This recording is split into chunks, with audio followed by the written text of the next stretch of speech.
morning, and I would like to turn your attention to John chapter 3 and take you through this passage where we read about Jesus and Nicodemus.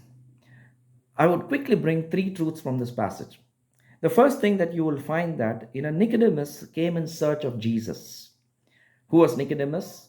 A well seasoned Pharisee, well educated man, well respected man, and he had a lot of respect in the community that he was living. But here you would see that he would humble himself and he would come and meet with Jesus. And this morning, I want to encourage you.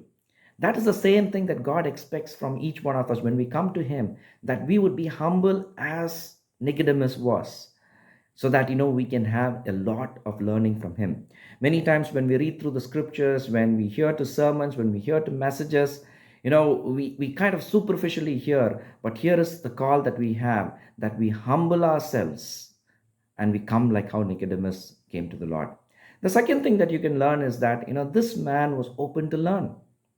Many times we are so closed in our mind to learn because we think we know everything, because we are highly exposed to a lot of meetings and fellowships and get-togethers, and we've been born and brought up at Christian homes. All those things kind of block us, from learning.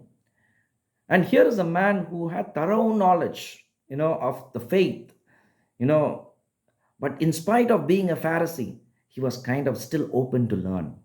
And that is the second thing that I would, call each one of you this morning, that let's be open to learn like how Nicodemus was. Be humble like Nicodemus, be open like Nicodemus. The third and the final thing that I would like to tell you is that we are more of, following a corporate faith. Our faith is more corporate. When we go to our church, when we go to our fellowship, when we go to our get togethers, people can see our faith, but probably that faith is more of a corporate because we know how to carry ourselves well in those forums. But here is what Nicodemus was. He was in private pursuit of faith. He was, he didn't want to pretend himself. He really wanted to make that faith very, very personal. So it was more of a private search, that he need to have that faith. And that is the reason he went to Jesus. And this morning, if our faith is more corporate, I would call you this morning that, let's have that pursuit to have that private faith like how Nicodemus had. With this thought, I will close, and may the Lord bless the hearing of this word. Let's be humble, let's be open to hear, and let's be like Nicodemus in private pursuit of faith. Praise be to God. Have a blessed day.